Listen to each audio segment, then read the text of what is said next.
What's up? Welcome in to the CHGO Bears Postgame show presented by PointsBet. Use promo code CHGO when you sign up to get 2 risk-free bets up to $2,000. Well, if that wasn't the greatest football game you've ever seen, you just don't like football. Honestly, I'd like to congratulate you. I'd like to congratulate you. I'd like to congratulate Larry. I'd like to congratulate Kevin and all of you out there who made it to the end of that football game. We should have been done a half hour ago, and we saw what we needed to see about 10 minutes in, but here we are. The Bears are 2-0 in the preseason. Bears. Braggs, you're fired up. I look at you. We did it. 2-0 in the preseason, going for 20-0 until the playoffs, brick by brick. Tevin Jenkins, Hoge, you're come on. First of all, I just want to point out, I tweeted out the link to the postgame show 24 minutes ago, thinking we were about to go live. And then the last 2.5 minutes it was game. It was unnecessary. Pete Carroll's calling timeouts at the end. Reminiscent of Bills Chiefs in the playoffs last year, just back and forth. 2 greatest games of all time, right there. Bills Chiefs playoff game and this preseason game. Oh my goodness! We also learned we have a budding rivalry on the ping pong table: Carman versus Hoge. So that was. Well, you talked a lot of shit in a very little amount of time, and then I went up there and I think I was up 5-1 in 3 seconds. I lost focus because I was getting worried that the challenge was going to be overturned, but here we are, baby. All right, Bears done. 27-11, Bears. Underhangs on. That's the key. Pete Carroll had 17 chances to hit the over tonight. His team, boy, the Seahawks are bad. Yeah, not good. I mean, they just look. I don't know how much stock we should put in the Bears looking just better fundamentally. I think the Bears had 2 penalties. The Seahawks had 13, and there may have been more there in the end. Yeah. I mean, I don't know how much the talent difference really is. I certainly think the Bears have the edge at quarterback. But beyond that, it just looked like one team was a better coached football team than the other. Well, and I mean, let's seriously, let's talk about what matters here. And that is Justin Fields was 5 for 7. The offense moved down the field. Cole Comet, that was a nice, sweet play. Looked very much in the comfort zone of Fields. They got points. Granted, we'd love to see it. We'd love to see the end zone. Haven't seen it, but the offensive line looked capable. Yep. I mean, positive direction right now for the Bears, really. I mean, you can't say that they're – I'm not saying that we're about to blow the lid off the NFC here, but they are – I think it's pretty clear that they're moving in the right direction. No, absolutely. I think Tevin Jenkins took a step in the right direction. It's day one basically for him at right guard, and now he gets to build off that. That's huge for the Bears. That opening drive was 10 plays, 47 yards. It did end up at the field goal, but same as last week, even though it didn't turn into points, there were things you liked. There was a nice tight end screen to Cole Comet in there. There was breaks the tackle. Yeah, there was another throw to Comet that I liked. Where it was the Fields Comet drive. Yes. They went for it on 4th and 2. Borum doesn't flinch. They get the call. Little excitement. Let's not overlook that. So that is something that on the Hoge John's podcast this week, we talked to Nate Tice, former quarterback, and one of the things that really stood out to him, and we've heard the Bears talk about this, how much cadence variance there is in the offense, like how much the quarterback has to practice that. That comes from Green Bay. How many times have we seen Aaron Rodgers draw defenses off sides, get those free plays over the years? And Getsy's been working on that with Fields right there on a 4th and short. Cadence draws the Seahawks off, free first down. I mean, that was a small – we always talk about, okay, let's not put too much stock in what we see in the preseason, but that was a little moment that I actually thought mattered in this game. Yeah, no, that first drive, we were hoping, they say 10 to 12 plays, maybe 2 series. You couldn't ask for a better series short of a touchdown. They almost hit it in the back of the end zone, but it would have been called back on a penalty regardless. But, no, you like what you saw from Cole Comet. Yeah, Darnell Mooney takes a tough hit, but still I enjoy his toughness, whether it's run blocking or, putting his head down in there in traffic like that for a little guy. Obviously, you want to be careful. We've had small wide receivers get hurt in the past here. But at the same time, I enjoy his toughness. Yes, and be smart. Please don't do it in the preseason ever again. Yeah. I would also say we're nitpicking here. I've got one nitpick for you, and I think here we go. You made a great point on all of it because they're not going to show all their cards. But on a lot of on the first drive, 3rd and 4, dump off. Not going downfield, not trying to be not the least bit creative. They don't pick up the first down. They end up kicking the field goal. But we've seen that a lot. 3rd and 6, running the ball. So they continue to do that, which gives me visions of the Nagy offense at times, and I hate to say that, go backwards right now, but I do think that the overall Hoge take on it is that they're not showing everything right now, and why would they? So that's fine. Yeah, again, another 3rd and 6 run. I don't think Getsy wants to give away his 3rd and medium plays in a preseason game, especially when the starters aren't even out there. And there was a moment like that last week too. That doesn't bother me at all. And for me, that's exactly where you're going with it. I don't want to see anything that reminds me of Matt Nagy. And to me, Luke Getsy is starting to get a feel of play calling. Even when Fields came out, like Trevor Siemian, I feel like has a good grasp of this offense. My only issue that was like very Nagy-esque was not challenging the catch. And they had more than enough time to look at it up top and get it back to Getsy or to Eberflus. So, that was the biggest one. Aside from that, I like what I'm seeing from the coaching staff. That was just a blatant miss by Eberflus, by whoever. We've heard a lot about how much work that they've put in behind the scenes to simulate coaching moments. They have somebody they're paying to come up with this stuff so they can test them in meetings and things like that. And last week they aced it with a challenge. That was unbelievable they did not challenge that. It was obvious on the first replay. It got all the way to the point where there was a delay of game. Then even after the delay, they still didn't challenge it. It was like they couldn't see. Hey, dude. Hey, Flus. Isaiah Coulter's making plays out here. That was an incredible catch. If you don't care about winning the football game, which I think you actually do, or if you're not focused on working on your replays coordination, at least do it for this dude who's making the play. Yeah, because I saw some people making conspiracy theories like, oh, well, the defense hasn't been on the field that much. No. When the play is supposed to be challenged, you got to get that right. You're practicing this for the regular season and how the communication comes from up top. It's an inexcusable thing that they got to clean up. Well, that's why we sent Nick out to Seattle to ask that Bust question. them up in the press conference. Yeah, that's right. Go get him, Nick. We'll talk to Nick. He's out there in Seattle right now. We'll get the locker room report here in a little bit and find out what Matt Eberflus has said. I mean, that's a question you got to ask. Question that's got to get answered in the post-game presser. And I got a little beef with Isaiah Coulter, too. How many times do we see players, wrongly, hey, challenge that? It happens all the time in baseball. It's anytime there's a close play now, the person who's, tagging is always check that. And then half the time you see the replay, it's not even close. No, you should not challenge that. But in this case, you just made one of the greatest catches you've probably ever made. Yeah. Why are you not immediately standing up being no, I caught that, ref? I mean, I think we've all learned in life, Braggs, you're sitting here, I'm sitting here, Hoge sitting here. You've got to advocate for yourself, Coulter. Yeah. Advocate for yourself. Jump up and down. You're trying to make a football team. You're trying to establish yourself in the league. Well, eventually they cut back to him, and he was on the sideline being I caught that. But I'm talking about, right when the ref makes the incomplete call. You got to be no, I caught that. Yeah, and it was a hell of a play by Siemian, too, to hang in there. The ball was, bobbled on the snap. For him to get that off, it was a hell of a play. He looked like the dude that could have gone home with the big catch on a Friday night in college and was just well, whatever. I just didn't open up my mouth, and then she left with that terrible guy. I mean, Coulter, you could have had it. You were there. But he is in the wide receiver derby. I mean, Daz Newsome had another up and down night tonight. Isaiah Coulter, he didn't make the play on the onside kick though. That's true. He didn't. That wasn't great. But Newsome muffed another punt. Although his own guy ran into him on that one. Right, that's true. So that's I'm willing to give Daz a little bit of a break. I got Coulter above Daz right now. Oh yeah, I think so. Yeah, Coulter had a number of nice catches in this game too. So yeah, I would agree with you on that one. People are asking about Jaquan Brisker, whether or not he's okay. We think he's okay, do we not? I don't think it's anything serious.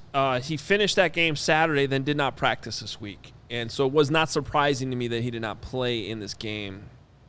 But why? I actually brought up that people were asking. I'm asking. I need to know that Jaquan Brisker is okay. I got you, Carb.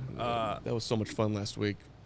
Brisker he game? looks like a monster, so let's just hope he's okay, because aside from that, we don't need to see too much more. He was doing it all.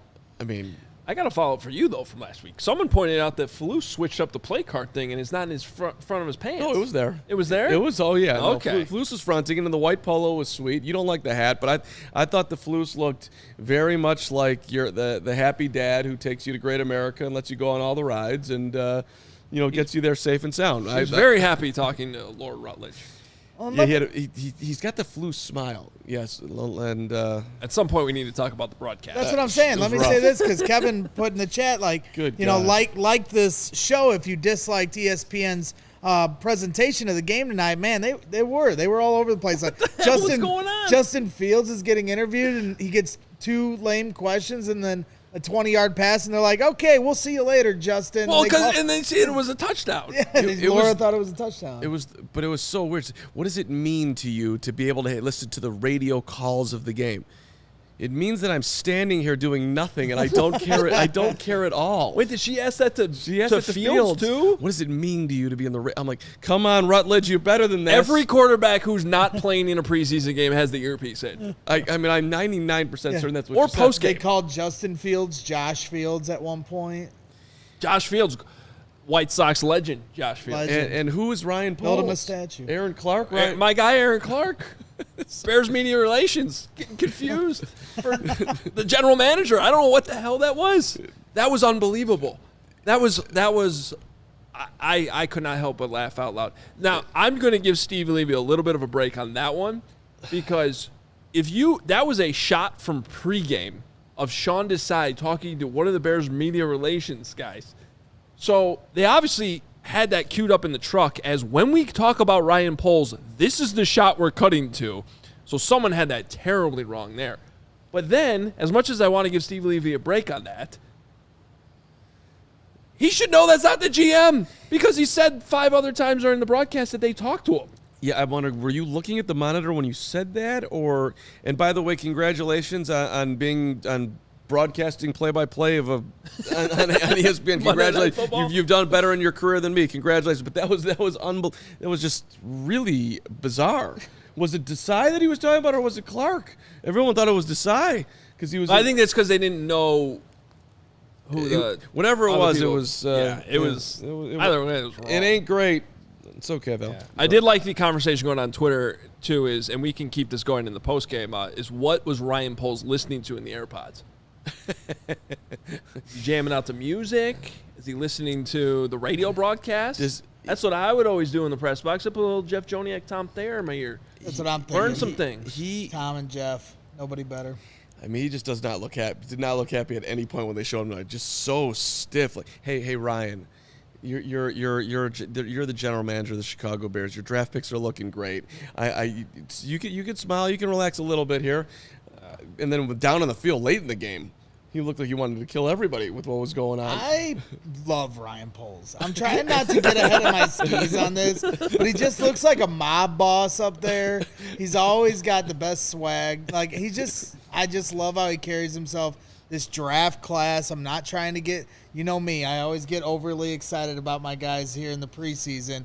It's a tradition as old as time, but I just love how this rookie class looks. I love the way he's handling this offensive line. He's an offensive line, expert, or at least somebody that understands what's going on there, being an offensive lineman from Boston College. So I just like how they, all right, James Daniels, we'll see you later. They bring in, different guys to try to shake this up.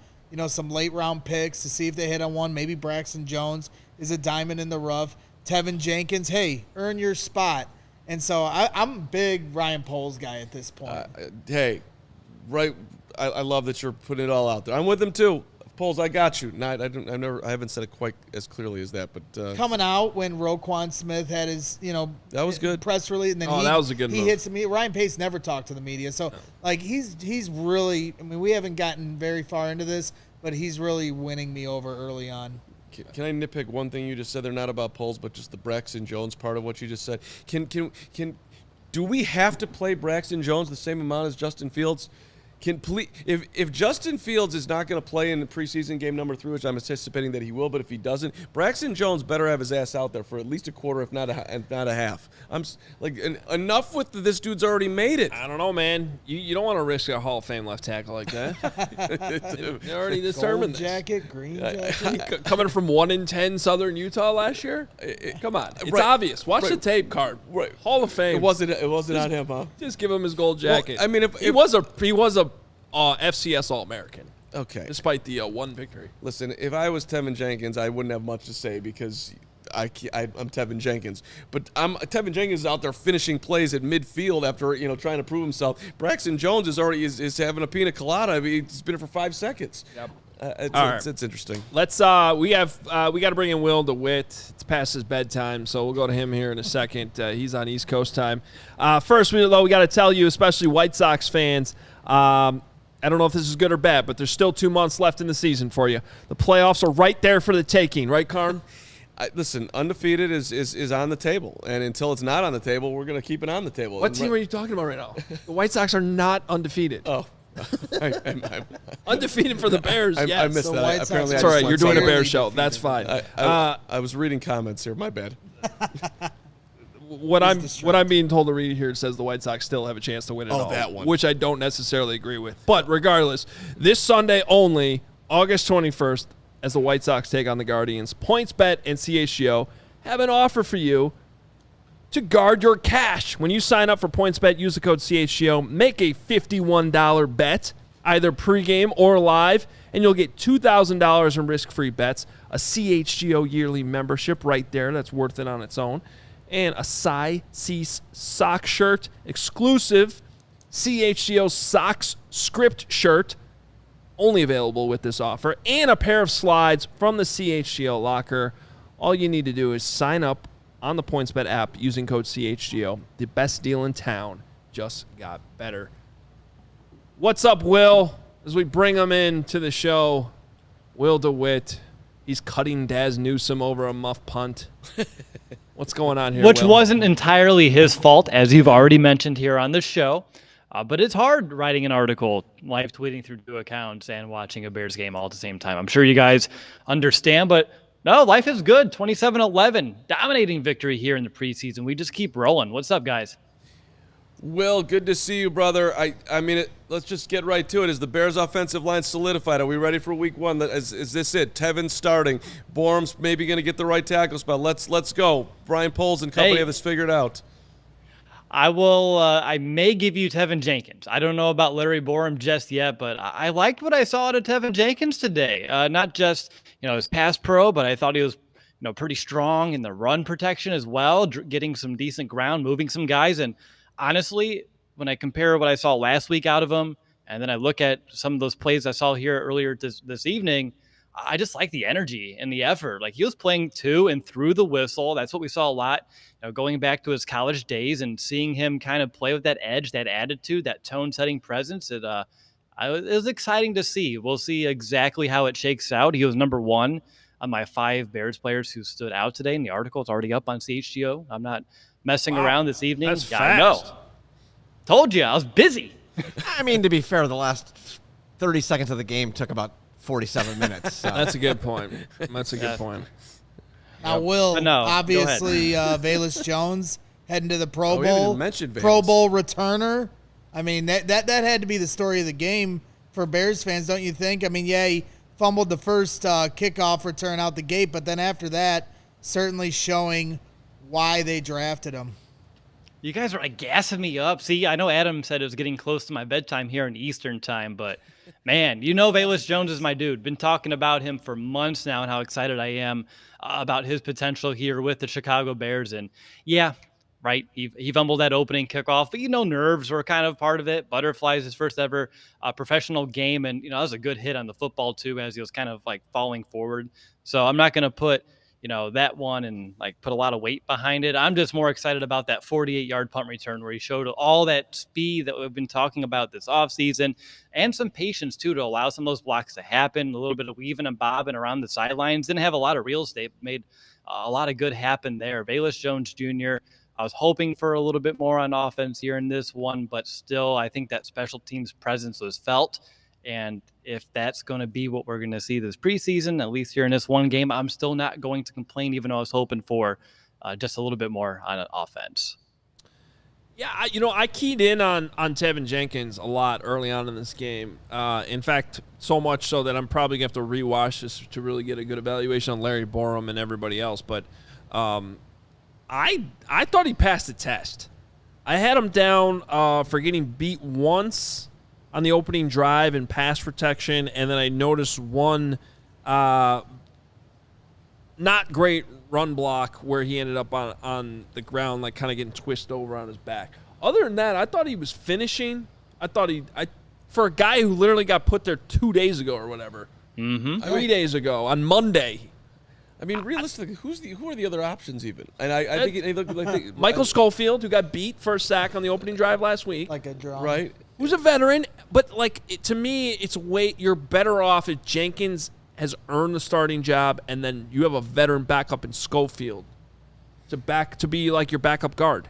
I mean, are we giving the Bears too much credit if we say that they strategically put Jenkins in his place, motivated him, had him lose weight, however they managed the injury thing, and then, okay, here's your opportunity.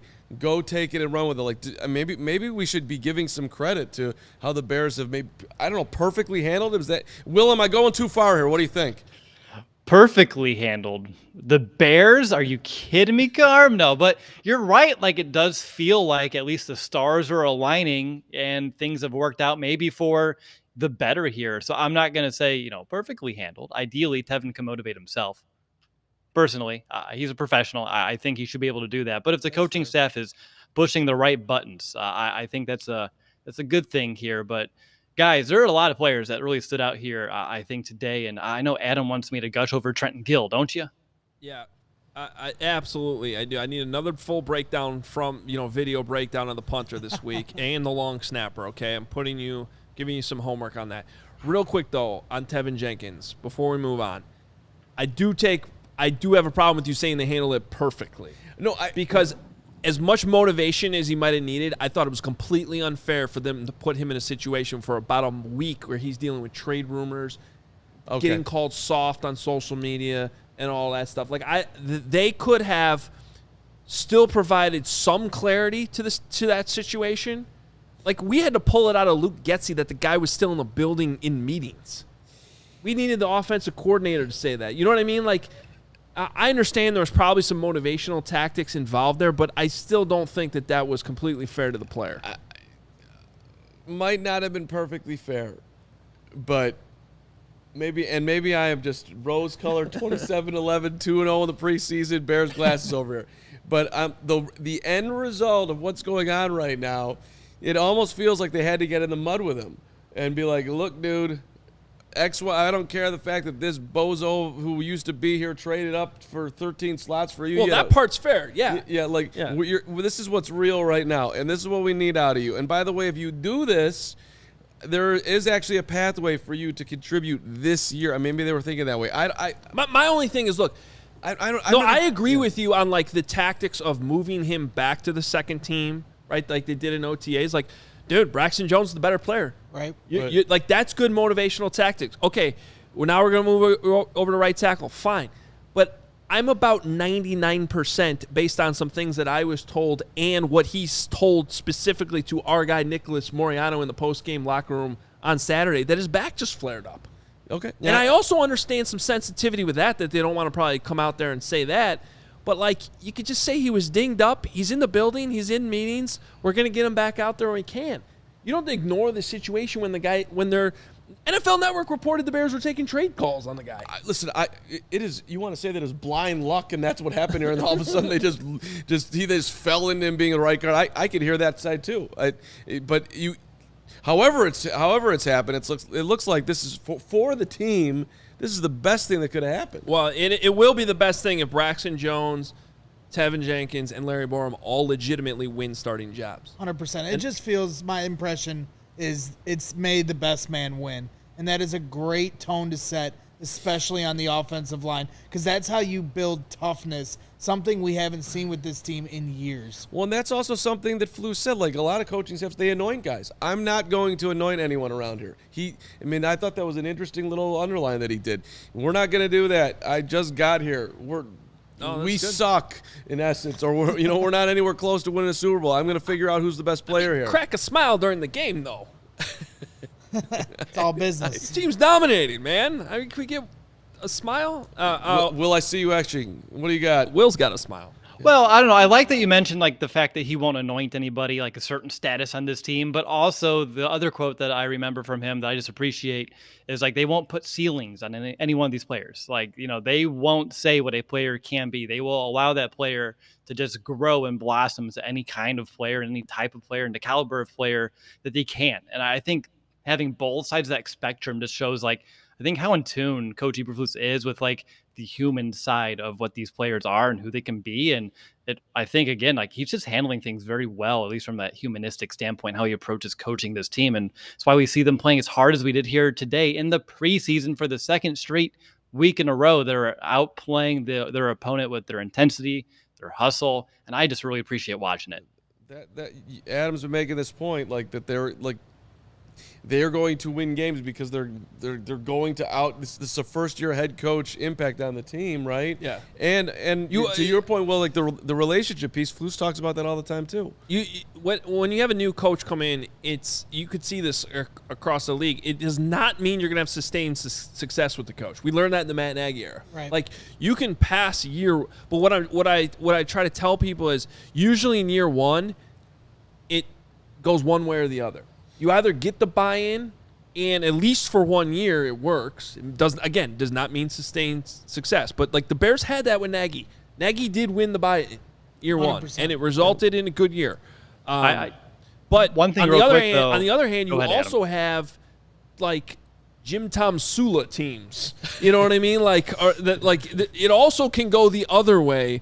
Where you don't get the buy-in, or even Mark Trestman would be an example. He had no buy-in from the defense. Did Singletary take his pants off in the first year? I can't remember. What were you gonna say, Will? Yeah, I was just going to mention, I think the difference of Flus and Matt Nagy, though, is the buy-in that we saw under Nagy. He was like trying to be everyone's best friend.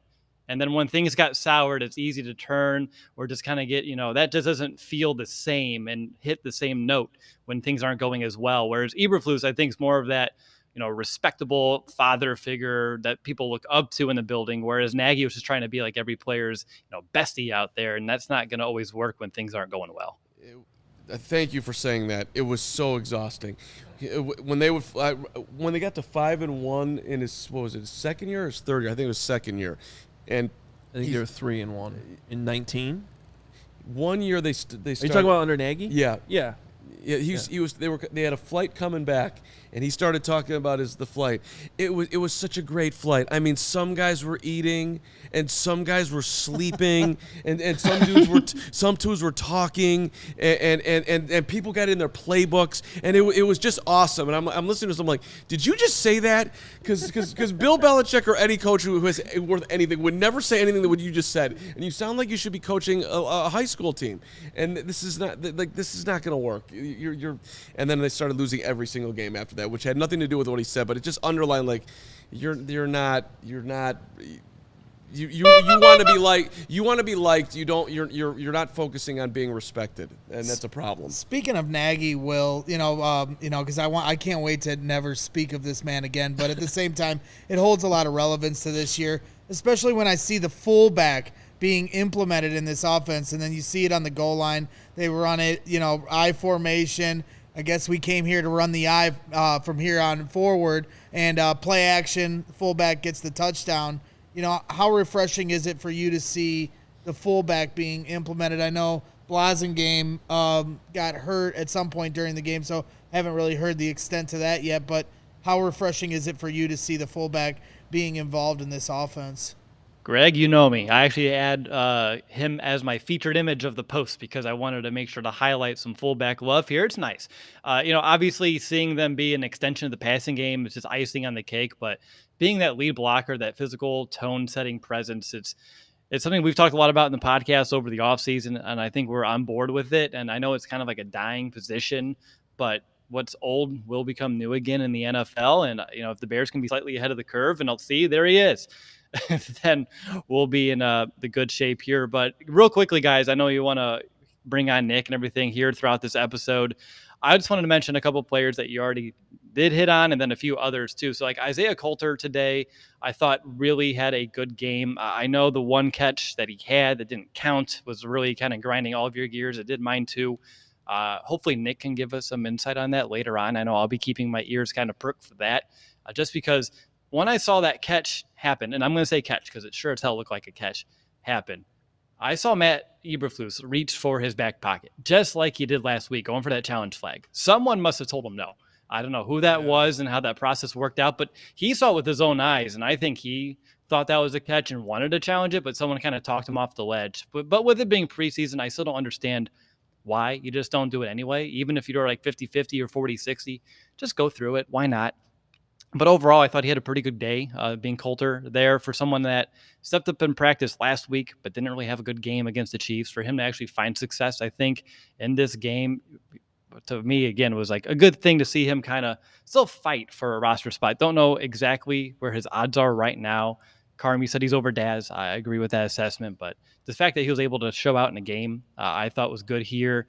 And then I wanted to mention Demarcus Gates, that USFL standout. He led the team today with 2 tackles for a loss. So that's 2 back-to-back strong games for him. Jack Sanborn had 7 tackles. Elijah Hicks, who had that touchdown, by the way. Good job, Elijah, on special teams. If he wants to make the roster, that's his best path forward right now. He also had 5 tackles. And Bo Pete Keys, I saw a couple comments in the chat about him. He had 7 tackles today, and I know he was picked on a little bit. His coverage hit or miss, but I thought overall still decent for if you're looking for like a backup at the cornerback position, and that tied for the team high as well. And then lastly, Trenton Gill, 8 punts, 4 of them downed inside the 20 yet again, and obviously he was also pretty effective on some kickoffs. A lot of good movement on those as well, and I just wanted to at least give him a shout out. I know Adam's going to wait for the next punting breakdown video on my Twitter. Hell yeah, I am. Very special teams. Hey, That was, by the way, that was not a touchdown. I have no idea why that. I mean, it gets automatically reviewed. He was clearly down at like the half-yard line. Right. But we'll take it. It's a touchdown. It counts. I wanted the offensive touchdown, though, Will. Right? I don't know. I need the Bears special teams touchdown. Bears special teams was great until it wasn't at the end. But It got a little out of hand there at the end of the game. Get it out of hand because Coulter dropped the onside kick. I see what you did there, Adam. Crickets, Will, as far as the defense is concerned, I saw some of your players in your honorable mentions. Muhammad is flashing to me, but outside of that, is there any other players that really stood out to you? You mentioned the intensity and the hustle that you're seeing these first 2 weeks, but like tonight, I was telling Adam, it's like for a shutout that they almost pitched, it felt like there wasn't too many standout defensive plays because Seattle was just so miserable. But with Muhammad, were there any other guys to you that stood out to you? Greg, I'm not going to complain about Seattle's offense being miserable. I'm old enough to remember that Jimmy Clausen Seattle game where the Bears could not buy a first down. So seeing the other way tonight, not to nearly that same exact extent, but it was still very nice to see. But I mentioned Demarcus Gates as someone too, and Jack Sanborn. I know I'm going to steal Adam's thunder here, but finishing with 7 tackles yet again. And it was interesting. The very first play when he was on defense and injected, like he made a nice pop on a ball carrier, like right up the middle and like a nice thud. I was like, oh, Jack's in the game. Let's go. And kind of got me excited there for him to make his presence felt immediately after his tremendous preseason debut a week ago against the Chiefs. That was another player that definitely stood out here for me today. But you said it pretty well there, Greg. Like there weren't many big plays to be had by this defense. They were just very solid, and I thought it was just more of like a team effort more than this individual standing out. And for a Bears team that may not have all the talent in the world, especially without Roquan right now, like you do need that group effort, and that still is on display. And you have to give a testament to the coaching staff for them as well on a short week, having these guys ready to go. All right, Will. Appreciate you jumping on your whole list of players. Lengthy list from this preseason game. It's all at allchgo.com. Good stuff, Will. Of course it's lengthy. Bears, 27-11, 2-0. Let's go. Within Bears. like 5 minutes of game ending. That's outstanding. All right, Will. Follow him on Twitter, at Will DeWitt. The L's are ones. Go get your rest, my friend. It's past your bedtime, not mine, but we can talk about that another day. Oh, wow. That's probably true. Is it past 11? It is. It is. Mm-hmm. Yeah. It is. It's sad that I know your bedtime, but I'm going to leave on that note. Yeah, that's a little creepy, actually. Carman and I once did a Cubs postgame show after they won the World Series to like 5 a.m. So and these two games, I think, are on the same carry about the same weight, right? I mean, when you consider where the Bears are going and that they're going to win the Super Bowl in the next, I don't know, if not in the next 2 years, then definitely 3. Yeah. This is right there with the Cubs winning the World Series in 2016. Hey, do you know, Braggs, have you looked at the box score here? Because I'm looking at it right now. You want to take a guess as to who led the Bears in tackles? There was 3 with 7. Have you looked at it? I already know one's Jack Sanborn. Wait, repeat the question. Who led the Bears in tackles? There were 3 tied with 7. I would not have gotten this in a million years. 3 tied with 7. Yeah. Well, he gave us 1. That was Sanborn. Yep. I give you a 0.0% chance. Oh, well, now we got to dig deep. Yeah. No, you do. You do. I'll give you that's a I'm even with that hint, I give you a 0.0. Was Gates one of them? Nope. Okay. He had 5 along with Elijah Hicks, who I thought had a good night tonight. That's what I was going to guess was your boy Hicks. No. I thought you were setting it up because you called him. One of these guys had 2 passes deflected. And I thought in general did not look good at all. But he's on here. Was one Lamar Jackson? Most Bears fans have not heard of him. Okay, just give it to us. Bo Pete Keys. Okay. Bo Pete had 7. And then the other one most Bears fans have not heard of either, out of South Carolina State. 31 years old.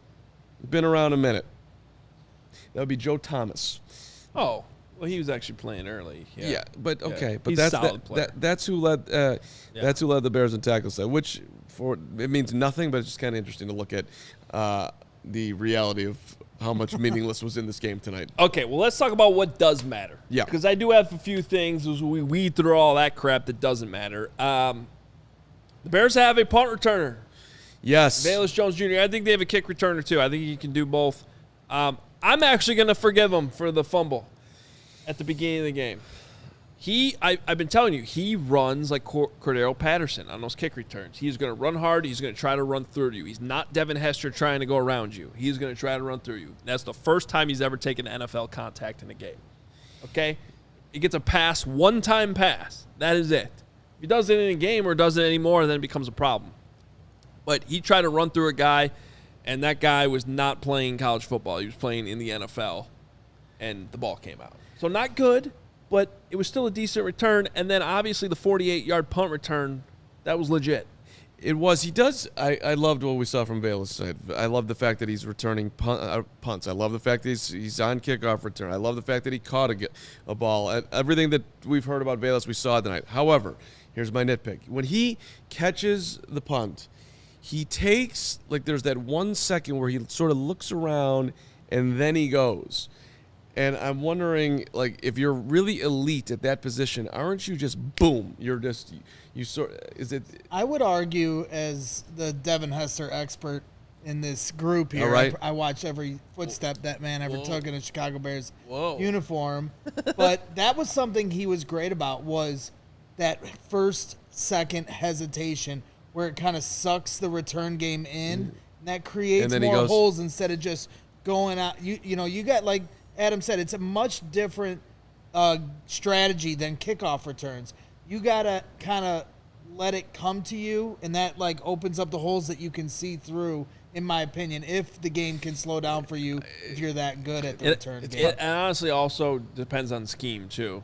There are some, if you're – this is getting way into the weeds, but if you're running a wall return, you have to, as soon as you catch the ball, get to the sideline, okay? And any dancing like that, you wouldn't want. But depending on who you are and what type of return it is, they're probably fine with him doing what you said, which is kind of like set him up. make sure you for a catch the split ball second. and then try to set up an early miss and then find your hole. There is nothing better in my life that's ever happened than you becoming a special teams coach and being able to talk to this level on this stuff. That's so good. It's so unbelievably enjoyable. And maybe I just need to deal with my own anxiety of him just standing there for that half a second and looking around. I think he's going to get cracked. But you got to be super fast to do it that way, which obviously Devin was, and Velus has got some speed. But to your point at the start of this, very good night for Velus. I mean, I think that was a question that had to be answered, and it was answered. So I think that was something that mattered. Another thing that mattered, I don't know that it's a lock, but we did mention this earlier. Tevin Jenkins looking the part at right guard. Wasn't perfect, had a couple plays that probably get graded negatively, but he looked comfortable. The way he was finishing at the second level, which is something Cody Whitehair's talked a lot about in preseason so far. I think it was a good first step. Certainly he's earned the opportunity to me to be back out there. I would even put out, I think they were being careful with Schofield this week and knew he wasn't going to play. I don't know, man. I'd give Tevin Jenkins a shot this week to run with the ones in practice. 1,000%. Yep. You have more. You have to. Yeah. Schofield's not cutting it. Right. Where are you going with Schofield? Let's go. I think this is and I think he earned that. So that was another thing that mattered. And then the other thing is more like big picture with the offense. But regardless of the results, and I've been hinting on this on our shows after practice, early on in camp I talked about this. I just think Luke Getsy knows what he's doing. We've seen a lot of offenses that don't make sense here in Chicago. This one makes sense. They're playing to Justin Fields' strengths. They're getting him out on boots. They're running a tight end screen. They're throwing touchdowns to a fullback. I love it. The whole Cole Comet development and that he's open, he's in space. You're making an easy throw for Justin Fields, to your point, out of the pocket. It looks good. It does. Yep. Let's go. I'm like, okay.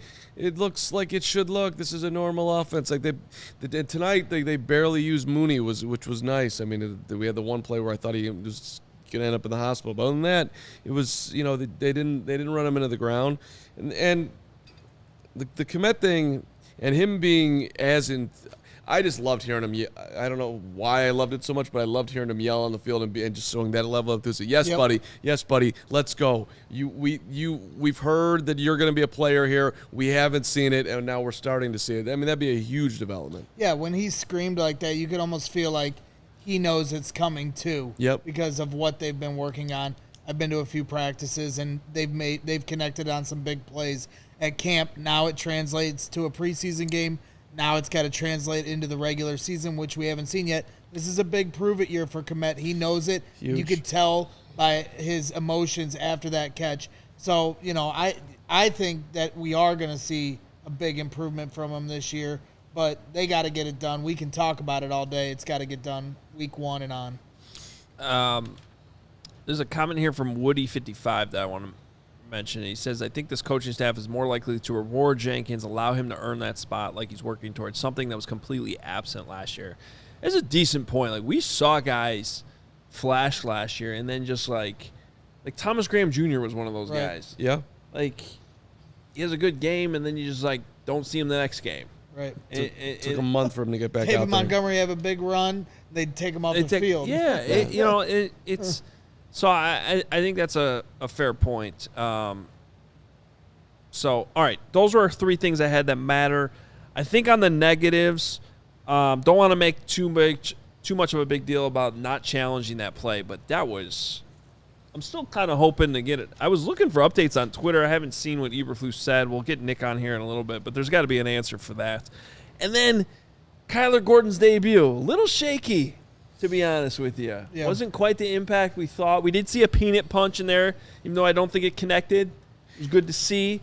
He did have a missed tackle in there, and on a play that got called back because of illegal hands to the face, he got straight up beat on a slant on third down. So that's something on film that will still get graded by the coaches, even though in the scorebook it goes down as no play. He did get beat on that play, but he was right there for the tackle, so it didn't. I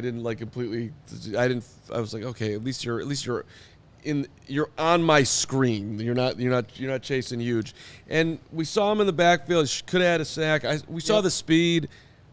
It wasn't perfect, but they also had him out there a lot. Right. So I wouldn't think they would put him in harm's way and leave him on the field if he was really battling whatever injury that they have not told us what he's dealing with. So that is actually a sign that Gordon is healthy, which we obviously need. So the 3 plays for me that stood out for Kyler was the blitz where he showed off that speed, the peanut punch that almost was. There was a fumble that occurred on that scrum. They got the ball back. Not sure if the peanut punch was actually what caused it, but I just like seeing the attempt. I know Tillman did talk and work with those guys for a minute here earlier this offseason. And then another play that might have gone unnoticed. At one point, there was a catch over the middle of the field, and he came off his man and put a helmet on the ball. It didn't cause a fumble or anything, but I just appreciate how he didn't take for granted that the other defender was going to make the tackle. He came over to help and put his helmet on the ball. These are some of the signs you're seeing from this Eberflus defense where there's an emphasis on trying to get turnovers. All right. Hopefully we get Nick soon. Once he's back up from the locker room, we will do that, get some answers. I want to go over our prop bets, though, that we did in pregame. Okay, and make sure if you missed pregame, all regular season long, we are going to have pregame shows, postgame shows for you. So don't forget about that. But we had to make up our own prop bets because they don't really do prop bets for the regular season. I'm sorry, for the preseason. We had Justin Fields completions set at 2.5. Hit the over on that one. Boom. Hit the over on that Victory. one. I went under. You were I went under loser on that. You had 2 for 4, 2 for 5. Negative media. Yeah, classic me. Treston Ebner rushing yards. We had it at 49.5. You had it at 49.5. I did set the line. I did take the over. That one did not come through. He suffered an ankle injury, unfortunately. But he did look good before that. Yeah. I did, He looked okay. There weren't a lot of holes open there. He looked great. He looked great. Okay, fine. Okay, He looked great. He was amazing. He had 29 yards on 9 carries. He was fine. Hey, He was fine. Let's not go crazy. What is that average? Great. I'm not a math guy. That is 3.2 yards per carry, which is not great. It's couple fine. of those runs. It was fine. It's fine. All right. But he did not go over the 49.5. David Montgomery, let's get you back out there whenever you're ready, buddy. Tevin Jenkins penalties. You guys both went over on this. I went under. I tried to give the guys some credit. Good work. No penalties. Good work. Blew it. I feel bad. Not bad. Yep. Sorry, Tevin. Now who's the negative media? I know. It's rubbing off. I know Elise is going to be mad at me for this. Yeah. The dark side.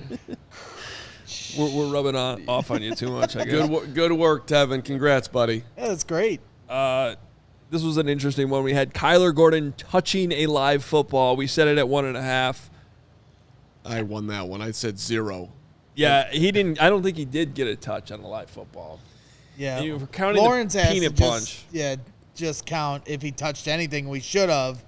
Then the peanut punch might have came into play. But that would still be under 1.5. Yeah. So that one didn't go. And then Velus Jones catches. We set it at 2.5. And that was under, right? It was under. He had 1. I felt bad that I was being negative on the other, so I took the over in sheer hope, and it didn't happen. And they had the one where, I don't know if you'd define it as a drop for Velus, but that little 8-yard out with Simeon in there was his other opportunity to get his hand on a ball. Shout out Trevor Simeon, by the way. I hope we never see him at all in the regular season, but he's had a good preseason. Come on, Northwestern fan. 7th round cat. Let's go. Hey, he looks better than Peterman. Peterman, I think Peterman's been pretty solid. Don't. Peterman. He's been a solid Peterman. Come on. No. Don't. He hasn't been a solid Peterman? Nope. A solid Peterman. He hasn't thrown a pick 6. That's good, right? Simeon has a nice That's a beat good point. on the offense. The last 2 games. Hold on a second. Peterman was Peterman's terrible tonight. He was not terrible. He most definitely was not terrible. Nathan Peterman completed 57% of his passes. That's good for Peterman. Third string. He That's needs not to be good. dicing up the third string. He had a passer rating of 75. I'm good with Peterman coming in at a 75. I got no problem with Peterman. Peterman. Justin Lee, don't do this, man. We don't need to do this. I'm not trying to. Peterman at practice, I've never seen anybody worse than Peterman. Like you have the squares that you got to hit. He's like, you obviously haven't covered Bears practices from 2011 to. It's bad. His balls are like just wounded ducks that are nowhere close. I'm like, that's the best guy you could get. This is it. But like in the game, bad I miss Tyler Bray. Yeah, but like in the game, I'm like, yeah, Peterman. Who was the guy they had on the roster earlier this offseason? Was it something Griffin, Ryan, somebody? No, I know I'm confusing Ryan Griffin. Yeah, there was like tight end. He was like basically the only quarterback they had in rookie minicamp this year, and they caught him like the day rookie minicamp was over. It was bad. Like that was bad. Thanks for coming out. I'll give Nathan Peterman more credit than that. I mean, Peterman. Look, I don't know, MAN on your name. I got an MAN, maybe more distantly related to the point in the chat. Gilbert, I got Peterman's back as our Gilbert says it's car related to Peterman. Ryan Willis was the quarterback, I think. Ryan Willis, thank you. Okay. Oh my! I mean, last year rookie minicamp we had Justin Fields. This year was Ryan Willis. I'm just saying, in the history of third-string Bears quarterbacks, Peterman might be my all-time favorite. And I didn't even want Peterman around, but I have fallen in love with Peterman. How about the missed snap? Peterman picked it up and then somehow got back to, he was able to throw an incomplete pass. Peterman. It was a solid moment for Peterman. Bang the drum. That was one of the best incomplete passes in Bears preseason third string game that never ends Thursday night history. I'm glad you like Peterman because get ready for some Nathan Peterman next week. Yeah. They better. This preseason game was made for you. All right, let's have a real conversation about that. Do we not think that Fields is going to play? I mean, I think the offensive coordinator said 3 days ago that the quarterback needs to play. He needs game reps.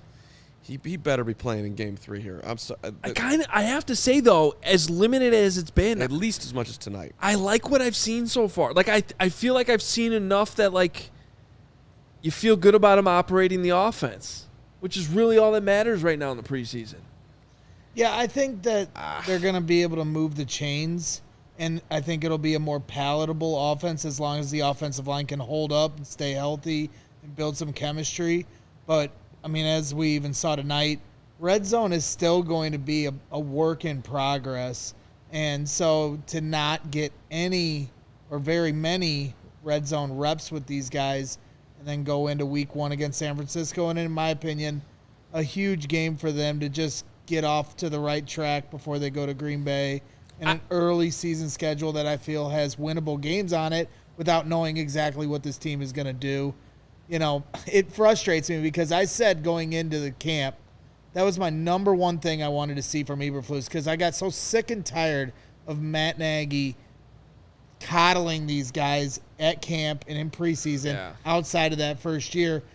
And he certainly has set the tone, but then the preseason, he's dialed it back, and I get we're getting to a point where preseason's going to be obsolete. We're going to go down to 2 games eventually, and then there will be no games in 20 years. But I'm that old school guy that feels like preseason is valuable to be ready when the bullets start flying. Briggs, what about this for non-coddle? Hey, Justin, in the first team offense, you're going to play against the Browns until you get the ball in the damn end zone. Once you get the ball in the end zone, if it's the first drive, I'll take you off the field. But until we see you score a touchdown, we're not good. What do you think of that? Is that a total meathead comment? Yes, it is. Yes. But at the same time, it would be nice if you see him score. Look, the other part of this, too, that I brought up in pregame that matters to me, didn't you say it's 24 days from now until the opener? That would be correct. Okay, so if he doesn't play from now until the opener, that's 3.5 weeks. Correct. That's good math. That's too long for me. Correct. I mean, if we're talking about Aaron Rodgers, Tom Brady, Tom Brady's not even in camp right now. He can show up week 1 and be just fine. Okay? If the OC said 3 days ago the quarterback needs game reps, you're 24 days away from the next game. I don't like that. And here's, I think this is honestly, this is this is a test for me with this coaching staff. And I have this weird feeling that Eberflus isn't going to tip his hand all week, and then he's going to get to what would be that Thursday press conference coming up next week, so a week from today, Right. 2 days before the game, and I think he's going to go, yeah, we're not going to play the starters. I agree. I think, I have this weird feeling that that's how it's going to play out. We had a good week of practice. We feel comfortable with this. And I hope I'm wrong about that. And I think because we were the first game this week, I think the games the rest of this weekend that you see, I think you're going to see the starters playing more for these other teams, which is only going to irritate me even more, even though Fields, I thought, had a nice showing, regardless of not getting in the end zone. But, yeah, at least one series would be nice, but, it's all up to Eberflus. Let's just remind Coach Flus and his white polo and our guy. Look, Braxton Jones is not ready to start game one. He can use – they're going up against the San Francisco 49ers. They're going to – that is going to be the challenge of all challenges.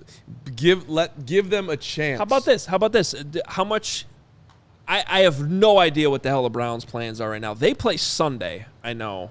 So they're in a little bit of a different boat. I know they said they're not going to play Deshaun Watson anymore after the suspension today. But later, Deshaun. I do think that should matter if the Browns play their starters. Remember, Right. we don't need to bring up the Cleveland game from last year. We don't. But I mean, that kind of matters, right? If you want to see what Justin Fields can do in Cleveland against those pass rushers that created all those problems last year. What are the Niners doing? Are the Niners going to play their guys? Yeah. My guess is the Browns aren't playing those guys next week. Look, if they do, though, I think those reps matter. I mean, I'm going to have to put on my Flus hat right now. We can't worry about what other people are doing. We're just going to have to worry about what the orange and blue are doing. And right now, what Peterman's doing. And I've seen enough of Peterman to know that I'm good with Peterman. Now, what I haven't seen enough of is the Bears' first team looking like they're ready to actually start the season. So, you don't want to get him hurt in a preseason game. I get it. But you also don't want to put him out there in week one and get him cracked in half either. So there's got to be a balance here in letting them settle into what they're going to be doing when the full lights really come on. I think they need to play at least a quarter in my mind. And you've got a ton of time from the 27th to the 11th. It's a lot of time. Yeah. I mean, come on. All right, let's get to some questions now. Let's sneak those in. We're still waiting on Nick to get back from the press conference. Better be one hell of a locker room report. Oh, I know, right? Well, Jesus, it's not his Nick's fault. giving He's him doing hell. the work. I understand. He's giving them hell. I'm glad it's still open. Hey. A lot of times these late night flights home, they're like 20 minutes goes up. Sorry, locker room's closed. Go. Hey, listen, I'm fired up. We'll talk for another 2 hours waiting for Nick to come back and do this thing. Super chat here from a lot of letters. It's Elise. It's vibing with the dogs. A lot of letters. She did sign in Elise. Thank you. I didn't read to the end. I apologize, Elise. Thank you for the super chat. Riley Reif is going to be the right tackle. They aren't going to play in preseason. That's all. Hey, Greg. Yeah, she's a friend. Okay. Elise, a diehard Bears fan who will not take no guff if you try to. What do you guys think about that? I don't want that to happen. You think they're just saving Reif because he's the obvious starter? I'm going to counter that with, I think at this point we realize Braxton Jones is probably the obvious starter. Now, he's a rookie. Okay, so what about a veteran comp? How about Cody Whitehair? He's still playing. Right. He's still left guard, obvious left guard. What about on the right side for Riley, though? Well, that's what she's saying is he's the starting right tackle. That's why they're not even playing him. I think he's dealing with something. I think they're trying to open the door to Larry Borum. I think the door is still open for Larry Borum. Listen, I like Riley Reif, University of Iowa, coming in here, been around, and gives honest answers when he's asked questions. This is a young football team. The Bears are trying to build something. Larry Borum was one of your best offensive linemen last year. I want to see him on the field, and right tackle to me is his best position. So let him play right tackle. And isn't Riley Reif probably best suited to be our swing tackle? in case something were to happen. Great point, Greg. He wants to play left tackle. He said it very clearly. So in the advent that the left tackle falls apart, which is possible, fifth-round draft pick. Minor injury or a bang-up, guy has to come out for a series. Sure. I don't. Or the jumbo package. Yeah, I mean, I don't. You're anti-Iowa is what you are. Yeah, that is messed up over there. It's clearly, you've never been to Iowa City, greatest place on earth. Another question here. Do you think Justin's biggest problem is not staying in the pocket? No.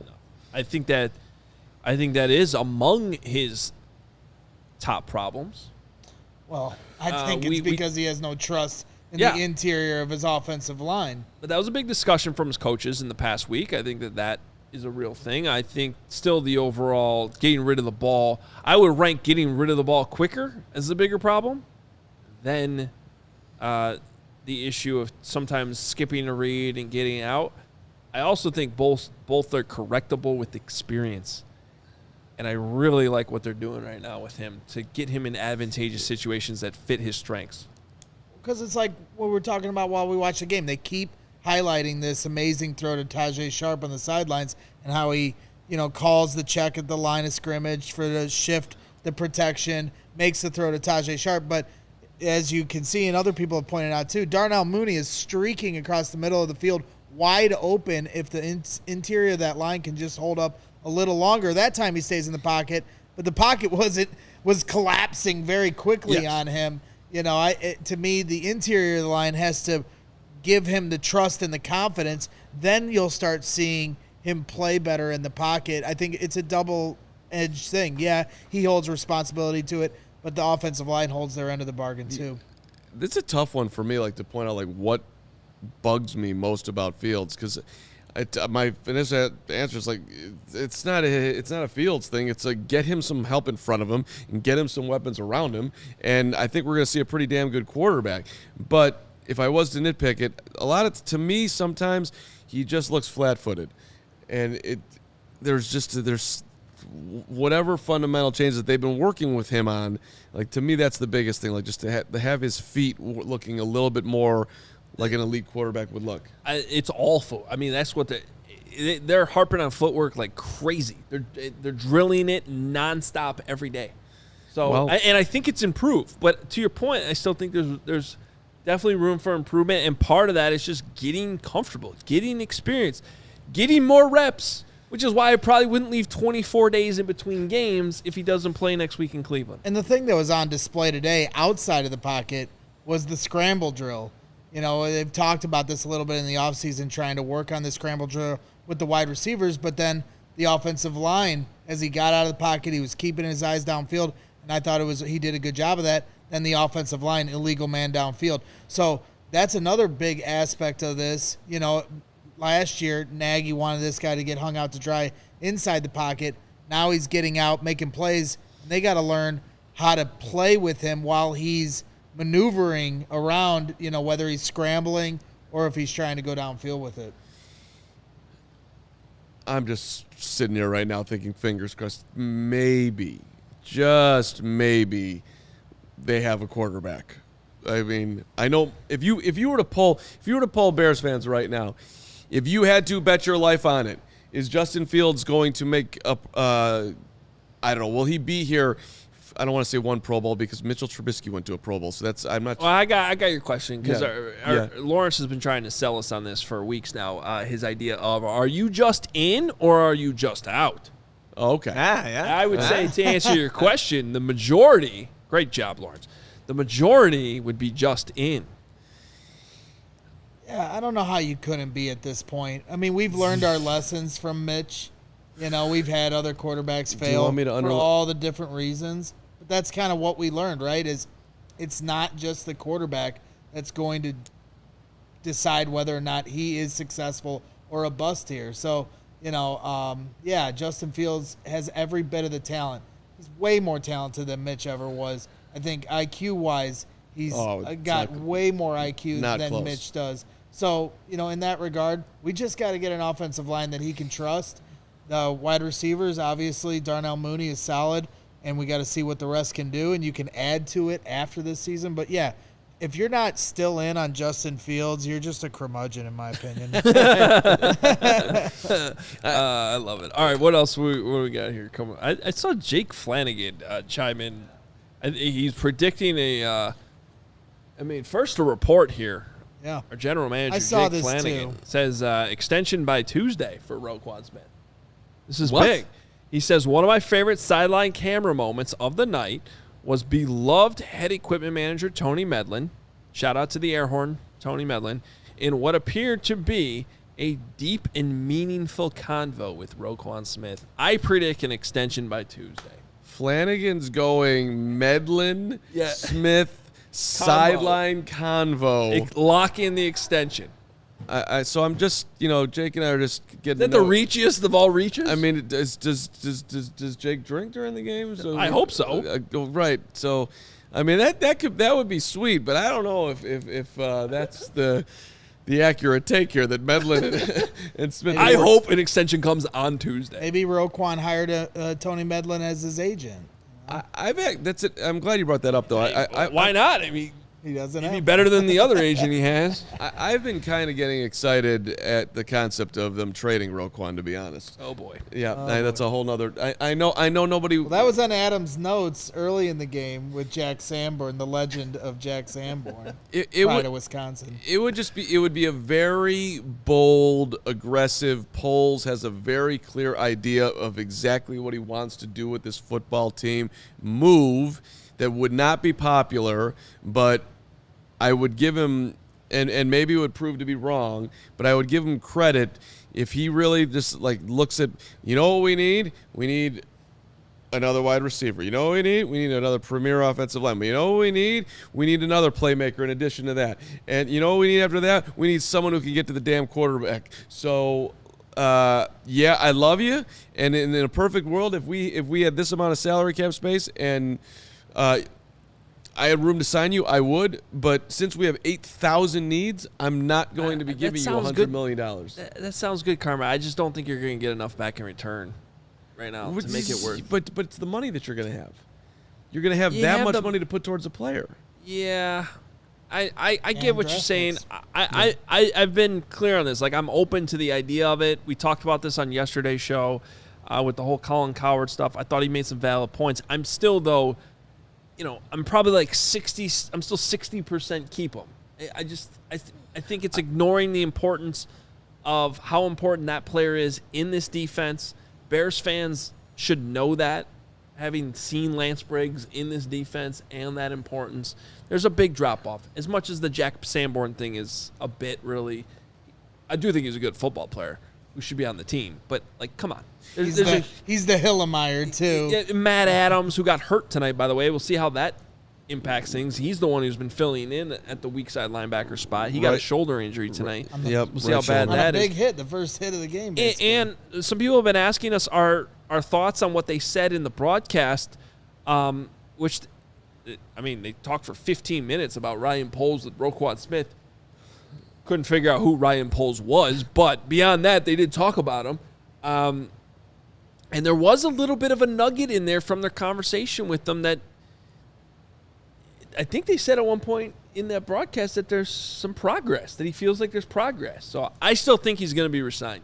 I really do. I still think that's what's going to happen. If I had to bet on it, I think they will sign him. And I wouldn't hate it, obviously, if they signed him. But there is part of me that's wow, if you went that bold, it would be very interesting.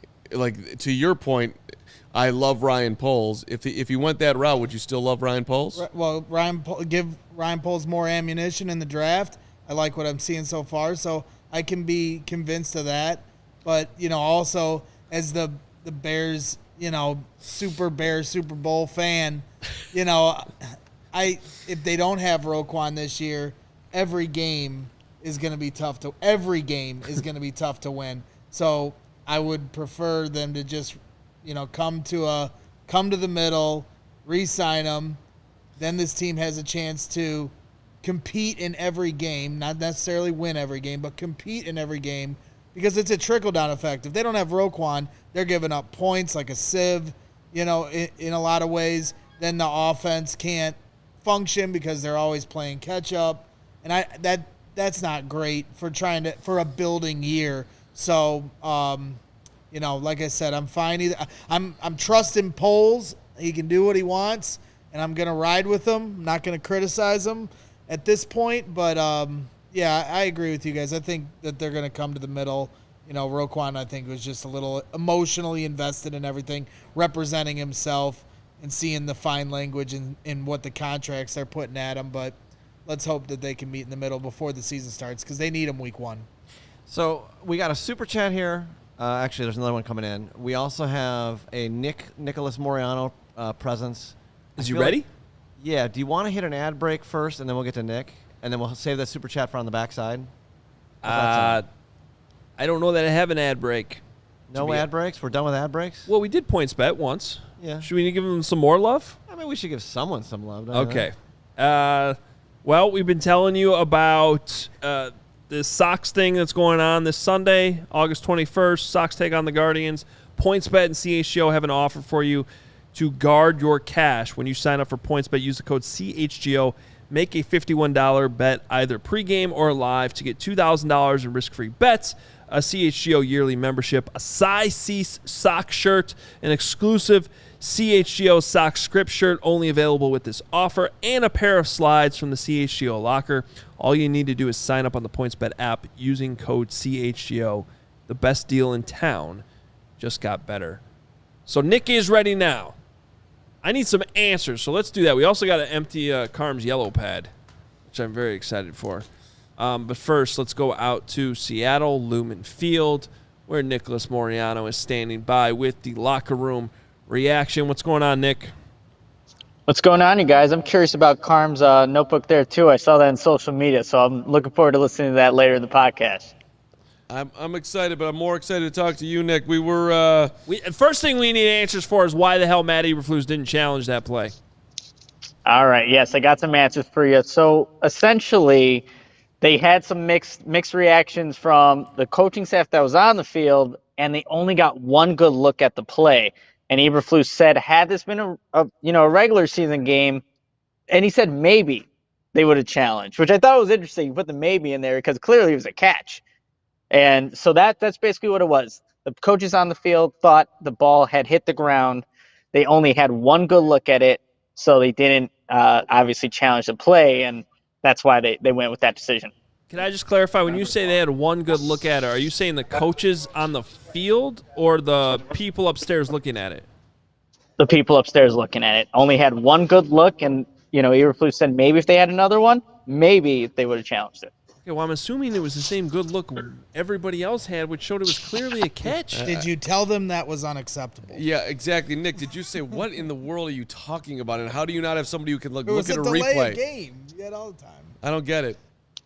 Yeah, I mean, honestly, guys, live, that play looked like it was bound to fail from the very beginning, with Trevor Siemian getting the snap high and throwing the ball and somehow getting it to Isaiah Coulter. But after you slow it down or even look at it, yeah, it's a catch. So a rookie mistake by Matt Eberflus. He challenged his first one against the Chiefs, was able to win that challenge, and didn't throw the challenge flag this time. All right. Not all right. That's brutal. Hey, it's all right as long as he learns from it. That sounds like a coach doesn't want to throw somebody under the bus upstairs. Okay, fine. That's what it sounds like to me. Oh, okay, fine. He's waiting for the call from upstairs. I think it's a learning moment for him, too, though. Sometimes I think coaches need to have the instinct to call. Now, I will say this. On the field, I don't think it was that obvious. He did not have his player, as I talked about earlier. Isaiah Coulter was not screaming, hey, I caught that. Coulter should have sold it better. So that's one where you got to trust the guy upstairs. It obviously did not come in right. They got to fix it. All right, as long as they get it fixed by the regular season. What did he think about Tevin Jenkins' debut at right guard? Yeah, he said he kind of put it as a collective, as a group for the O-line, thought the group was solid, felt really good about the operation that they had. Still needs to go back and watch the tape, is what Matt Eberflus kind of pointed at when specifically being asked about Tevin Jenkins. But he thought the group was solid, even though it kind of looked otherwise with that first drive, you guys. Justin Fields kind of running for his life, but he said it looked solid. I got to be honest. I think if you go back and watch that I think it was Warren Sharp tweeted like every cut from that first drive. There was really only one play where I saw an offensive lineman like totally whiff. Yeah, he was getting eaten up for that one. That Was he? mustard. Was he? Yeah. Yeah. Because, like, the first clip he showed was a screen pass. Yeah. So they were letting the guy come in and throw the screen. So, yeah. There was another one that was a rollout. There was another one that I thought there was pressure, but I didn't think Justin – I thought Justin could have gotten out to his right, and he didn't. And then there was one where Tevin, which is the one I mentioned earlier, where I thought Tevin Jenkins legitimately gave up too much, got pushed back too far back in pass protection, and that wasn't completely clean. But otherwise, I didn't think that showed the offensive line was that bad. I thought they had a good night overall. Boom. I mean, end of the day, like, okay, y'all are. I thought the whole offense in general was headed in the right direction. What did he bottom line it like that at any point, Nick? Did anyone bottom line it like that? He said the operation, you guys, the operation was good. And that's something that Eberflus has been saying probably, especially in week 1 against the Chiefs. But he said the operation was good, especially with, Luke Getsy being calm. Calm communications, what he said a couple of times. So that played into the offense actually having success and putting up some points against the Seattle Seahawks tonight. What stood out? I'm assuming you went both presser and the locker room, so I don't know if you were there for Fields, but did anything stand out from what he said? It was interesting with Fields. He was very short-answered when, we kind of asked him about, like, what went well. He said, we converted on third down, felt like it was better. I asked him, did he have a sense of comfortability with Tevin Jenkins at right guard? He said, yeah. And that's kind of, how Fields was tonight, which is a little interesting. He's been kind of the short answers lately. Yeah, he hasn't been very entertaining at the mic. No, he hasn't. He did kind of, I guess the one answer they kind of went in depth was the naked bootleg to Cole Comet. He said that was his second read on the naked bootleg. And he just said that Cole Komet's a good tight end, can block, can get out in space and make catches, and he's glad to have him back for this game. But, guys, honestly, that was the most in-depth that Fields went into any answer tonight. Did you get any sense at all, I'm assuming no, but about what Matt Eberflus might be doing against the Browns next week? Like, does he feel like he's comfortable enough with this offense at this point, or does he still have to play him? So he was asked if Justin Fields would play against the Browns, and they'll just have to look at that, is what Eberflus was saying. They'll get together with the coordinators either tomorrow or on Saturday and kind of evaluate what the plan is moving forward. But that's still up in the air at this point, and they'll kind of look into it. That's another answer that I didn't like. All right, great. I don't blame him for not announcing that today. Why? Don't. Please don't give them passes on that stuff. You're not giving away anything if you tell people, yeah, we're going to use Fields in the Cleveland Browns last preseason game. Well, they may have not decided that yet. How have you not decided that yet? I don't know. Nick, I love you. What happened in the locker room? Anything? Yes. So I went to go talk to Larry Borum just to kind of see, again, how that offense gelled in that first drive, especially with Justin Fields out there. Larry said, everything went well. He's like, it was nice being next to my boy, Tevin Jenkins, at the right guard position. Wow, and boy. A lot of, it's his boy. And I asked him about like the screen passes that were in the game, because the Bears, were using that frequently, whether it was the first unit, second unit. And Larry Borum was just kind of saying communication is huge on those things, and timing and knowing where your target's at. But that's kind of what Larry Borum was saying on the offensive side, that it was good playing next to Tevin Jenkins. He's a really good football player, physical. And, again, it's his boy. But I also went on the other side of the ball and talked to Dominique Robinson a little bit to see how he felt being in his second game action. And he said the speed of the game slowed down for him a little bit. He said that basically in this game, his goal was to not get any loafs, because in the first game against the Chiefs, he had 5 of them. And so, like he said, his main goal is to not be on that board, come the day after the game. So he's really working on hustling to the football and making sure that he's not disrespecting his coaches, because that's what he said. It was like, if you get a loaf, it's like you're disrespecting the coaches and what they're trying to preach every day in practice. So that was Dominique Robinson's main goal in this one, to not get any loafs. Nicholas, what with Khalil Herbert? These first two games we haven't seen David Montgomery. First game he had the drops, and now in this game I didn't see him drop the ball. But what have your impressions been of Khalil Herbert? I know he really hasn't seen too much action, but a guy that I've been very high on, but maybe not necessarily the best preseason to start out for this year. Yeah, I thought this one, obviously he did better in catching the football. I know he had like a sliding catch earlier on in the game, but I think there was one of the pass pro attempts where I think he messed up on a block, or he didn't hold or sustain the block long enough in pass pro. So that's an area in his game that he still needs to continue working on. But I think the Bears feel comfortable with Khalil Herbert. But those two areas, like you were mentioning, is like being able to be a reliable pass catcher, and you got to be able to block in this offense if you're going to be an every down running back. Obviously, David Montgomery's here, but you need to show that in these preseason games. Yeah, because it surprises me. I felt like he'd be a good fit for this offense with the outside zone. I like the way he has patience behind the line and hits the hole, but we just haven't seen it yet. But, it's still early. Nick, anything else we should know from the locker room or any other headlines from Eberflus? Yeah, I asked Matt, because Kyler Gordon played exclusively at the nickel position, you guys. There wasn't one snap where he actually played on the outside, and I asked Eberflus, is that the plan moving forward, even in the game against Cleveland? And Eberflus said they really like Kyler Gordon at the nickel spot, but they also really like him on the outside, and that we're going to work him in over on the outside at some point. So maybe look to see if that happens against the Cleveland Browns next for the preseason week 3. But he did exclusively play in the nickel spot, and the Bears are trying to work him out at the outside at some point.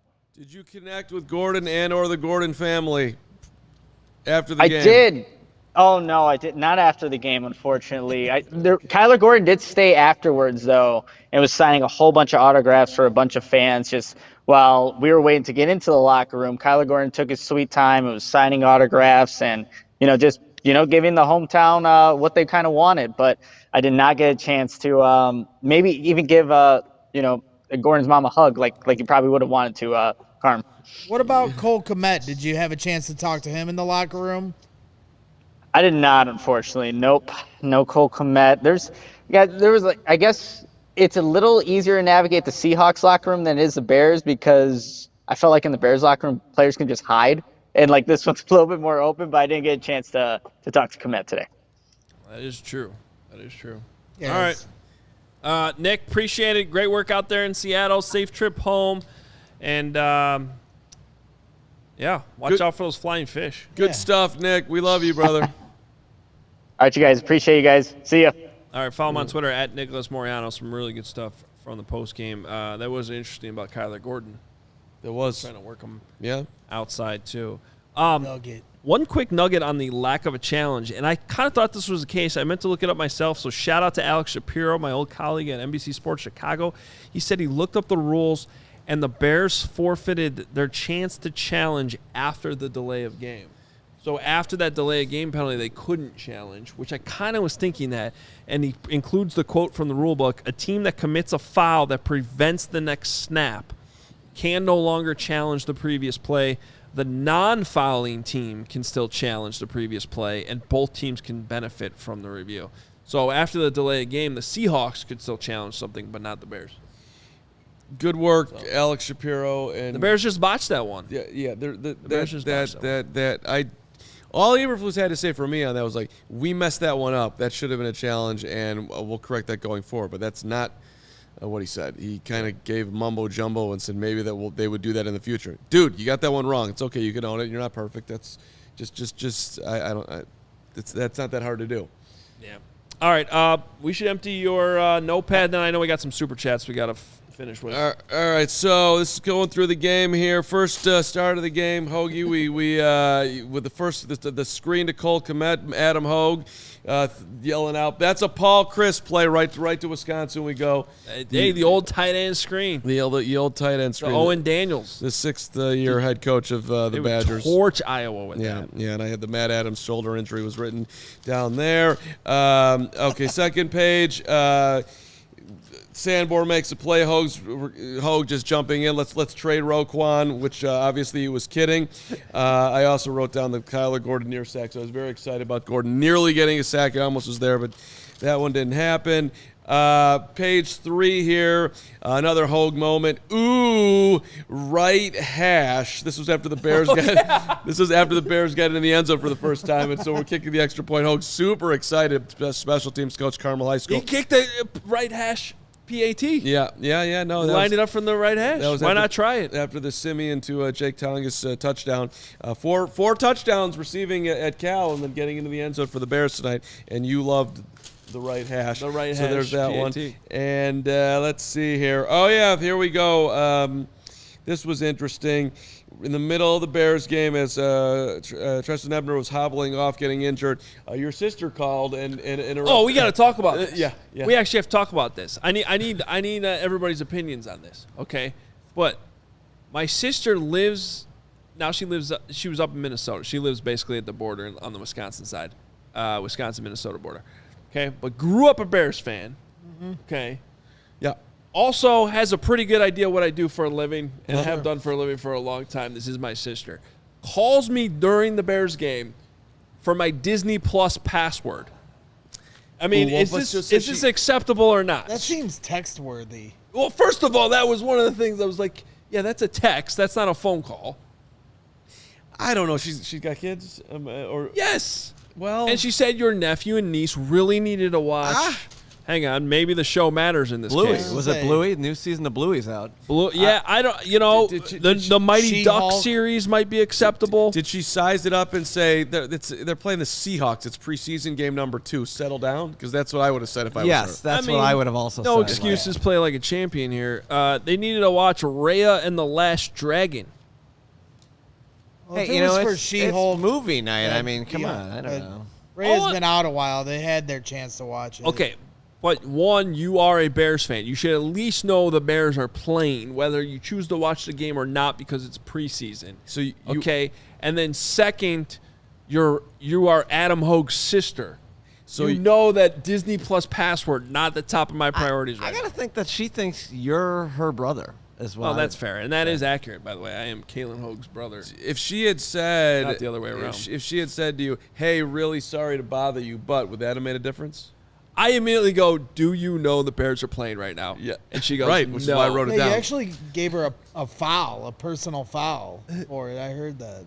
Oh, I texted our family group and fired her as my sister. Well, I gave her the Michael Scott "you're fired" emoji. Apparently, also just or a GIF. I mean, I'd also like to say I'm with your sister because I called you during shows this week. So you did, and we called you out for that. Right? Yeah, he was supposed to buy us dinner. He called in the middle of our show on Thursday. Yeah, but sometimes the show's at noon, sometimes it's at 2. You can't really blame me. There goes that one. This show gets 1,000 likes. We'll give out Adam Hoge's number, and then you can all call him during the game. Yeah. By the way, we've got over 1,000 people watching, and I've only seen 150 likes. And smash the like it. button. If you're watching, like it. Hit the likes. I still don't know what they do, but people smarter than me know. It's good for our channel. We need those likes. Thank you. Then we need it. Then hit the like button. I got a lot of Hoge up my notes at Braggs. I apologize. Next time I'm going to focus in on you. But I've got the Elijah Hicks made a play on this page, and Hoge's jumping up saying, "I told you." It was okay. Can I explain that one? You sure, go ahead. The punt before that, he was the personal protector. I noticed him get out, and I said he should be the first guy down there. He wasn't. And then the next time down there, he was right there to pounce on the fumble that turned in the muff punt that turned into a touchdown. That was also roughly the same time when they were showing Pete Carroll right after the Bears got in the end zone, and they're 23-0 Bears. They cut to Pete Carroll like he's supposed to be discussed. It's the preseason. Well, I think they were like, you were the reason why we got rid of Russell Wilson. Thank you very much. Late at night. Sorry. They cut to him like it was Mark Trestman in Green Bay when the Bears were losing 45-0. Like, it was like, come on. Like, what do you expect? And Pete's just walking off like, I don't know. It's the preseason. Who cares? That was on the Darrington Evans touchdown right to Pete Carroll and went. I got a big Peterman note here. Peterman missed snap. Connected that which I guess it then connected. Tuggle dropped the snap. It was a bad handoff. Okay. Next play. Okay, and then I've got Peterman with the Daz catcher. A whole lot of Peterman on this page. Man. Guy loves himself some Peterman. Yes, and okay, so Careful, if you keep crumble hyping up that Peterman. one up. No, Put that Peter- one for a keepsake. We're gonna frame that. This page I got. We haven't mentioned this. Justin Fields and Velus Jones spent a lot of time on the sideline tonight. They were buddying up. I liked it. Fields and Velus. That's very cool. Pre-game, you said they hated each other. I know. I didn't say they hated. I just said that Fields wasn't rushing to say like Velus is the Giving next him his thing. flowers right away. Right. They had to earn it, and so now I'm seeing them hanging out. I think that Velus has earned some respect from Fields. Like it. And then we saw the happy flew super smiley in his interview. That was adorable. And my last couple pages here. I got Hogan brags. I can't read my writing. Take horse. I don't know what that means. So, and then I've got Laura Rutledge written down here because I just wanted to mention that she had a rough night. So that's in here. And then on my last page, it does say, and I circled it, the game never ends because that game really never did end. Oh my goodness! Holy the last cow. 5 So minutes that's of that game. that is the yellow page punted for into tonight. The ether. There's Carm's yellow pad. We love it. Thank you very much. And it is an entertaining Yeah, part of this post game. I had you guys were making fun of my notebook. I got the. Is this Greg not? Greg's- That is a third. Give it to Hoge because we got. Let's zoom in on this. Is this? Did you use that in third grade? We got Seriously. the old, this is like a third My grade. wife has no, but she's a nurse practitioner. Wide ruled. Who goes wide ruled? with this with I think technically your yellow pad is with too, the but it's a yellow spiral. pad. The He's got spiral the notepad. spiral notebook. Dude's going to school in 5 Yeah, days. you're What gonna find some. we got some spelling nurse tests on the notes in first. there. This is That's what I'm good. saying. This is good. Yeah. I mean, this looks like. Well, I did it in honor. I took it from her because it reminded me of the Water Boy, where they have the secret playbook that the coach steals from the other coach. I was like, this is Water Boy-esque. So I brought the green notebook, the secret playbook. see, some You're people. welcome. I gotta 2-0. say, the commenters seem to be on Kalen Hoge's side here. Oh, this of course. Very much yeah, so, You're yeah. always gonna go You with were- the Ray and the kids. Dragon, greater than Bears preseason. You were a straight jerk. Do you know the Bears are playing, sister? What, your kids want to watch a movie on Disney? I'm working. Family first, buddy. Yeah. Well, that's not a It question. was I textable. understand. It was textable. Textable. Come on. I agree. It was textable. It was textable. Definitely textable. All right, She wanted to hear your voice, buddy. She loves you. let's knock out these super chats and get the hell out of here. Oh, yeah, we have some super chats. Let's start with Justin Lee. Thank you for the $9.99 super chat. He says, Appreciate it. Dang. Justin Big Fields and Jack ballin'. Sanborn to Canton and beyond. I Bear mean, down. That just seems like it's accurate, Yeah. Thank you. especially the second name. Yeah, for sure. All Day 97 threw us $4.99. He asked, is Cole Komet going to have a breakout season? Thus far, he's been a disappointment. Ooh, I don't know about thus far being a disappointment there. Yeah, I haven't seen that. Cole's been flashing, showing Well, potential. Still a prove it year though. I think what you're seeing is maybe an offense that'll utilize him a little bit better. I think breakout year is a fair prediction. That he, exactly to both your all's point, that they're going to use him a lot more. Yeah. And he looks ready for it. So I think, considering where he was, he better have a breakout year. Yeah, we've talked a lot about Cole Komet this offseason. Isn't it Will who hates Cole Komet? He's all Jesper Horsteady. Yeah, I mean, I think Jesper's off to he just loves Jesper. He'll come around. I don't think he hates Jesper's Cole. off to Vegas. Get over it. I think Cole Komet's gonna.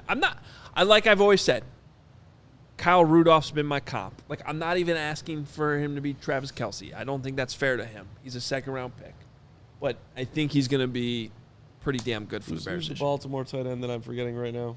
Mark Andrews, another one of the top. He ain't going gonna to be Mark Andrews either. That dude is a Will's in the force. chat saying he doesn't hate Komet. Don't say that. Okay, I apologize, Will. It was a little bit of hyperbole. Hate's a strong term, yeah. I know. But he does love Jesper Horsted, though. I'll say he's not here. We can really make up whatever we want. But he is here, apparently. Yeah, he's in the chat. Will, I hope you hit that like button. Steven did throw $2 your way to ask if Adam accepts invitations for an interview. I don't know how you want to answer that one. I accept invitations, yes. I try really hard to find time to do it this time of year. Off-season's way better. Answering the question honestly, I will accept invitations, but off-season's way better. I pay you to interview me, so you can hit at the car. But yes, we could figure out some time. Let's end it here with Gary Ross. He says, who's going to be a surprise cut? We'll just throw you guys under the bus. question. A surprise cut. That is a good question. Hold on. Braggs, you want to jump in? Because I want to think about this deeply. Check those notebooks. Yeah. Okay. Not Justin Fields. Not Cairo Santos. Trying to go down the roster here. Khalil Herbert? Anybody? Boy, I highly doubt I that. highly doubt that, but No way. That No would way. be a surprise. it would count as a very surprise. No I don't think he's I been will that ri- bad. I will riot. I don't think he's too preseason. I will riot. Braggs is I will just rioting. start breaking everything. How about on defense? Give me a surprise cut. How about one of the cornerbacks? Duke Shelly? Well, that's what I was going to mention. Where was Vildor? Is he hurt? He was hurt. He was hurt. I thought he was back at practice this I week, thought though, he and was he supposed to didn't play, yeah. So, I don't think Vildor will be one. Duke Shelly, if that counts as a surprise. I mean, he's out there playing the last. He's still playing when Pete Carroll's calling timeouts with 20 seconds left. That's probably not a What good about sign. Michael Schofield? I highly What doubt that. Tavon Young? A surprise cut? Well, they don't save anything if they cut Riley Reef, which they wouldn't, right?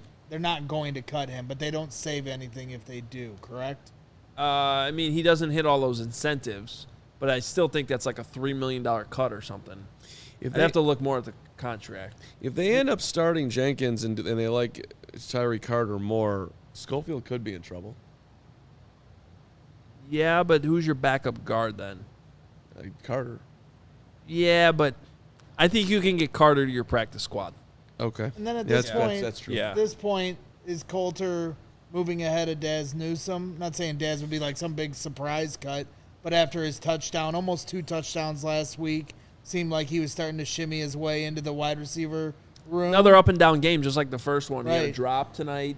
I don't put the muff on him because his teammate ran into him, but he had a drop and then another nice catch, kind of like last week. Yeah. To me, that's not enough. That's not enough consistency for the position he's in. Oh, he could get cut. And he was Oh, a I draft pick think so. last year. And Jake Johnson, you're Nathan Peterman. That dude ain't that's a 3-year contract at this point. I'll say. Peterman, third string. Let's go. What are you home. talking about? That could definitely be a cut. I'd prefer Jay Peterman myself. Peterman will be laboring for me. You cannot 3 cut weeks. Peterman at this point. Why not? You don't need 3 quarterbacks. Most teams don't carry 3. Yeah, no, Peterman's dead. But I've enjoyed Peterman just for the fact that I gotten to say Peterman. Yeah. And on tonight's show, we cannot cut Peterman. Or you will riot. Yeah. The- But good question. It'll be interesting. Always is. Yeah. All right, well, all right. that'll do it. That's all I got right now. Appreciate everybody tuning in. It's been a fun show. We had a huge audience. Appreciate it. Braggs. Great job, Appreciate buddy. you guys Up, having me man. on. It's a lot great. of fun. Much love. It's great. We'll be back Monday. No show tomorrow because technically it's Friday right now. We crossed over into Friday. Counts. And, count it. No, we already weren't planning one. So we'll practices, though, back at House Hall Saturday. I don't know why. Do you know why Saturday's practice got moved? So later in the day? No, I think it's don't. just because they're coming back from the West Coast and realized it. I'll be at a lake house. So you guys have fun with that. I think I will be, too. Not at House Hall. Nick will be there. He's got to come back from Seattle, too. All right. But we will be back Monday to wrap up everything from the weekend. And the Bears are switching to more of like a game week routine coming up this week. Tuesday, Wednesday, Thursday practices. We'll be back with pre- and post-game. Actually, I don't know if we have pre next week. Regardless, we got you covered for the Browns game, one or the other, a week from now. Appreciate everybody tuning in. Follow us on Twitter, at Adam Hoge, at the Carm here, at GBraggs Jr. 23. We'll empty out that third grade notebook for you on Twitter. He's the king of Bears Twitter. We established that. And our accounts as well, at CHGO_sports_Bears. Hit the like button if you haven't already, please. We'll talk to you Monday. Have a good weekend.